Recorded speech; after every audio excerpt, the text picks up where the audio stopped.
দিদি এদিকে কাজ সারছে, মোচাটা কিভাবে কাটি একটু দেখিয়ে দিন না। হা কপাল, এত বড় ধাড়ি মেয়ে হয়েছে এখনো মোচা কাটতে পারো না?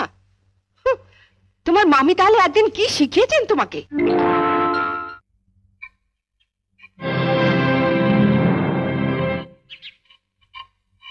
আজকে তো আমাদের বাড়িতে পুঁটি মাছ আসেনি। এই পুঁটি মাছ এলো কোত্থেকে? লতিকাদের বাড়িতে আজ কাজের মেয়েটা আসেনি, ওগুলো কাটতে দিয়ে গেছে। ওর নাকি আজ ঠাকুরপো এসেছে, সে নাকি পুঁটি মাছ খেতে খুব ভালোবাসে।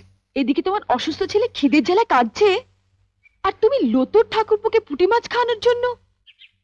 সব কথাতে এভাবে হেসো না তো। ওঠো ওঠো বলছি। তুই তো লতুকে চিনিস, এসে যদি দেখে মাছ কাটা হয়নি। সে আমি বুঝবো, তুমি হাত ধুয়ে ছেলের কাছে যাও। না ছোট, আমি কেটেই যাব। তোমার অসুস্থ ছেলে দিব্যি বর্দি, এর পরেও যদি তুমি একটা মাছও বটিতে ছোঁয়াও, তাহলে তুমি জানবে তোমার ছেলের গলায় বটি বসালে। এ তুই কি দিবি দিলি ছোট? ওঠো ওঠো বলছি, এসো।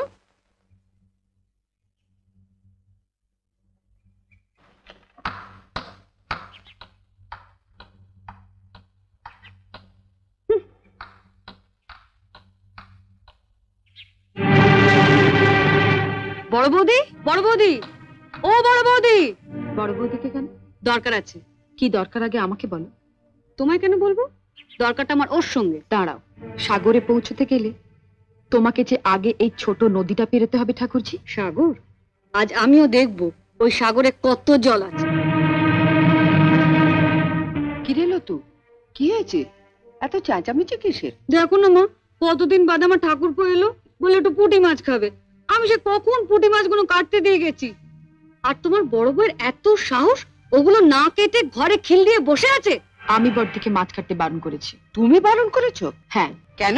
মা, আমরা বাঙালি ঘরের মেয়েরা বিয়ের পর অনেক আশা নিয়ে স্বামীর ঘর করতে এসে ঝিয়ের কাজ করি, এটা আমরা মেনে নিয়েছি। কিন্তু তাই বলে পাড়া প্রতিবেশীর বাড়িতে ঝি না এলে তাদের বাড়ির ঝিয়ের কাজও আমাদের করতে হবে, এটা আমি কিছুতেই মেনে নিতে পারবো না। তা লতু পুঁটি মাছ কাটতে পারে না বলেই না? সে কি মা, আপনার মেয়ে পুঁটি মাছও কাটতে পারে না? সেদিন আমি মোচা কাটতে পারিনি বলে আপনি বলেছিলেন এত বড় ধাড়ি মেয়ে হয়েছো, এখনো মোচা কাটতে শেখোনি? তোমার মামি তোমাকে একদিনে কি শিখিয়েছেন?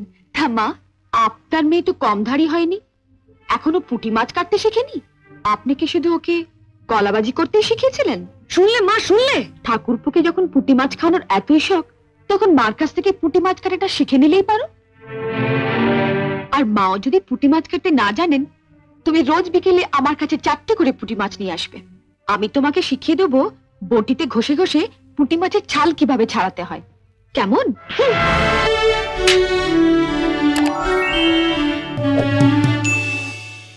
এমন আরো অনেক ভিডিও দেখতে এই চ্যানেলটি সাবস্ক্রাইব করে নিন এবং পাশের বেল আইকনটি প্রেস করে দিন।